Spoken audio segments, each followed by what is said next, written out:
One. Hello, everybody, and thank you for tuning in to the Indiana State Police Roadshow. I'm your host, Sergeant John Perrine, with the Indiana State Police Public Information Office out of the Indianapolis District. The Roadshow is brought to you each and every week by Indiana State Police Alliance and Cops for Kids, a subsidiary of the State Police Alliance. For more information about our sponsor, you can visit them at www.indianasfinest.com. Speaking of our sponsor, it's awesome to finally have you guys in studio and let everybody know what our sponsor is. And sitting next to me is the Executive Director of the Indiana State Police Alliance, Mr. Corey Martin. And this guy over here is Sergeant Mike Wood.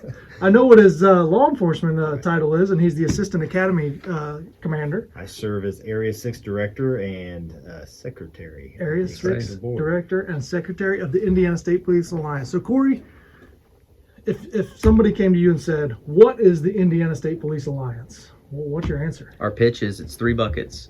So we have one that is the Alliance. It's the membership association. That's the benevolent type membership group that encompasses 93% of the Indiana State Police. So that's our membership group. The second is Alliance Security, which we have a private security company that exclusively employs off-duty state troopers, both active and retired. The third is our foundation, so Cops for Kids, and that's the charitable arm of the association. Wow. Yeah. So some people might think that it's the State Police Union, and in a sort of a way, maybe if that's the way they need to understand it. Sure. You guys are the ones that help with a lot of legislative issues, things that we want to bring to the legislators.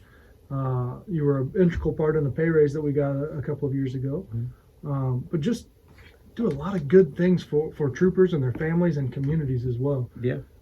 I know of some specific friends of mine that have had issues such as floods, fires, significant things that the Alliance has really stepped up and said, here's a pile of money, do what you can with it. Yeah, absolutely. And it just that embodies the mission behind the organization of taking care of each other. And from day one, I noticed that the troops will do anything for one another, and that's what helps with our organization. And not to put you on a spot with numbers, but how many active members do you know? We have 1,178 active members. Wow, Actually, I didn't write it down. Look at this. Look at this. Yeah, That's look at it all the impressive. time. Yeah. 90. Okay. So that's active, retired? It hovers 93 to 94. That's active. Retired. Active, okay. Retired, I consider the retired with emails so I can communicate with them. I got it. And that's about 500. Okay, But there's awesome. definitely north of 800. Wow. That unfortunately, we don't have all the emails. And recently our alliance has expanded to not only cover the Indiana State Troopers, but the State Police Capital. Absolutely. Capital Police and motor carriers. Yes, motor so carriers. they're in that 1178, so Wow. MCI and CPS. Wow. Yep. So let's talk about Cops for Kids and what it is and who it benefits. Yeah. Cops for Kids was when I first started and came into the organization. Cops for Kids was really a blessing in disguise because it's a great way to showcase community policing at its finest, because it really brings together a troop, their community, and money to fund a project in that community, which is great. And so we're all for that, and Cops for Kids helps us do that. So we grant twice a year. We have a spring grant and a fall grant. Spring grant's actually coming up now. I was going to promote that. Yeah. So end of February is when the app's due. So we have a month ahead to get those applications in. Our board of directors grants those in March, and those will be dispersed in late March, early April. Okay. And the applications are on our website. But the premise behind it is a trooper has to support it and sponsor it. Right. So if there's folks out there that want to bring a grant to their community, partner with a trooper in your community and bring that grant together to your community. And what kinds of things? Because immediately that comes to mind is like little leagues and baseball, basketball, things like that. But this could go a lot further. Absolutely Anything could. a community needs, right? Absolutely It doesn't have to be could. sports, right, Mike? Yeah, that's correct. Yeah. Yeah, typically we do all kinds of different grants. We work with, again, your little leagues, your travel teams, some smaller school districts that have funding problems with some athletics. I'll let you go in 4-H programs. Yeah. The whole, I think we've worked with Morgan County on some of their barns and stuff. Right, and we've had a conversation. Benefits every kid in the program. That's not right. just the individual. We've had that conversation where you can't just say, hey, my kid needs $500 for a pig, but you can say, hey, I'd like to buy fans for our pig barn. Correct. And I need $1,200 to do that. Those are the types of programs you're looking for. Yeah, we're looking to be able to disperse that money and help as many kids as possible in the program. Right. Yeah. So not just singleton. For those listening or watching on YouTube, if you're involved in a community program and you have a trooper involved and you know of it, approach them and say, hey, have you ever heard of this Cops for Kids grant and what can we do to get it? Because I've personally used it for some great things in my community.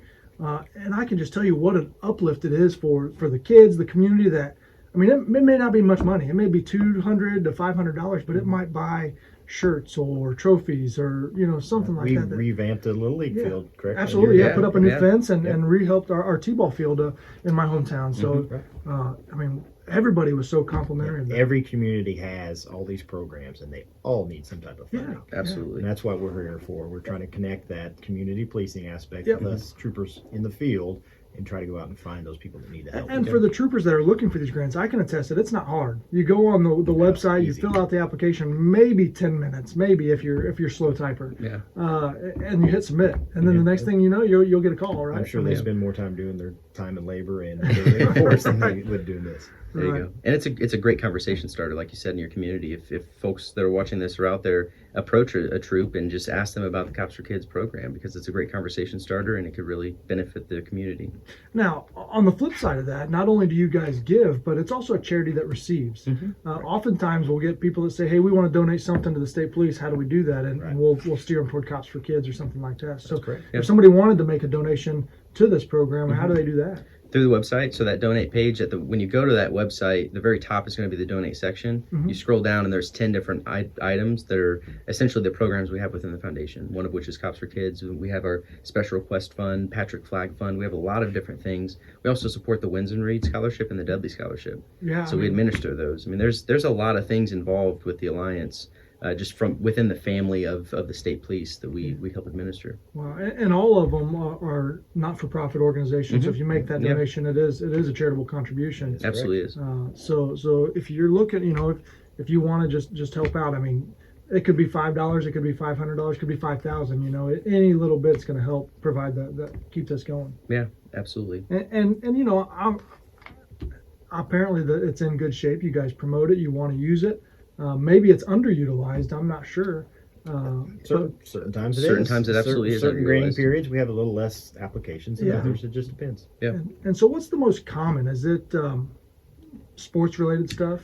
I would say youth sports. It's the Yeah. most popular, and that's, as you can attest here in Indiana, especially basketballs get used more than, Right. than most Yeah. things, and so Yeah. those we buy wear a lot, out. we buy a lot of basketballs. Yeah, absolutely. So, But that's such a huge. I mean, if you've got a little league program and you're using old, worn out basketballs, and you can get a couple $100 to buy new basketballs, I mean, what a uplifting thing. absolutely, Right. it's And, absolutely. and we like doing that. We like to be able to advertise that. We like to go out and build that program even more. Yeah. So and I think that's our hopes down the line, is to just evolve that into a bigger arm of the agency or the organization. Alliance, yeah, Right, absolutely. right. And we have some repeat requests as well, which are great. So they're looking not just in the short term, but over the course of 3 years, what can we do to request grants each period, which is Wow. great. So we're able to give a few $1,000s over the course of a couple of years to really impact the community. Yeah, they may have a big need, and so they just chip away at it a little Sure. bit at a time. We Yeah. have a plan, and we work with them the best they can. Yeah. Yeah. Yeah. Wow. So that's Cops for Kids. Every week you hear me mention Cops for Kids. That's what we do. That's where the money goes. It's utilized in communities in every corner of the state. Probably every 92 county or 90 has benefited in some way or another. Yeah. But if you're a trooper listening and you're like, hey, I've never even heard of this, get on my Alliance website and look it up. Call me, email me. Yeah, Corey. same. Yeah. Absolutely. Right. We'll help you work your way through the process. So let's go back to the State Police Alliance and kind of some of the, you talked about the benevolence Yeah. fund. And that's one of the keys is that if a trooper's killed in the line of duty, almost right away, you guys will cut the family a check. I mean, here's what you need to get you through, and we're going to help you the rest of the way too. So, Yeah. I mean, what other types of things do you guys do after a line of duty death? Unfortunately, we just experienced one. We did, unfortunately, but we do, no questions asked, write that check and deliver it within 24 hours typically, Right. whenever the family's ready, of course. And we made that contact, and we were able to deliver that. And you could tell that it just put a little of the immediate costs at ease, Sure. because there's a lot of unknown in that situation. And I unfortunately experienced that last year with Bo up in Lafayette. And so there are a lot of things the family's going through, but at the time, that support from the Alliance is extremely grateful. Right, They're very grateful for that. And it's not that just opportunity. financial. I mean, you guys are a resource, Oh, right? absolutely. I mean, We'll pull it together. right, whatever you need, We'll be the we'll- avenue of communication. And then help. beyond that, oftentimes you mentioned the Wins and Read Scholarship, and and some other scholarships, you guys will also facilitate those if necessary. We do, and they use the foundation and the Cops for Kids grant to support it. We support the Bartram Christmas for Kids. That's We've right. supported that each year, Uh-huh. and that's actually on our website as well. So you can click on our website to link to their website. So when I say that family of ISPs together, if you go to our website, you'll find dozens of programs that link each other together. Yeah. And we sit on boards, and we support each other's events, and it's just a neat family within the community there.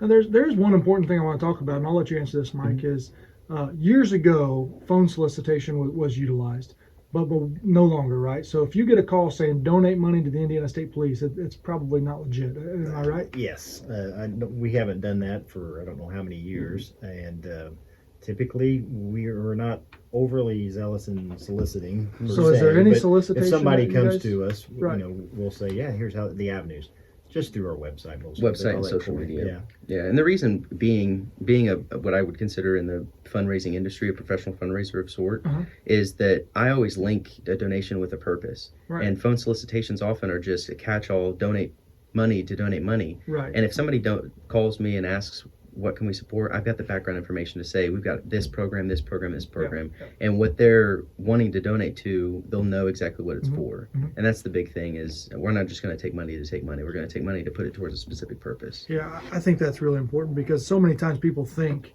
they're helping the police. So they get this phone call says, "Hey, we're raising money for the police." Yeah. You know, they're happily to give that, but Correct. it's not often legit. Absolutely. I actually received a call myself from a false national organization for police benevolence. Yeah. And I asked one simple question on the phone. I said, when's the last time you wrote a check to someone in Indiana, and just don't tell me the person, but what town did you deliver the check to? And they couldn't answer it. Yeah. So there you So go. that's a simple Great question to just and always do your homework. You know, if Yeah. they call and you think it's legitimate, say, "Hey, let me do some research and call you back. What's the number I can Absolutely. call you back?" And Most get on the website, call, because we get those calls at the post all the time. And people Sure. say, "Hey, they're calling," and most of the time they're in another country and we Yeah, can't find correct. them anyway. Yeah.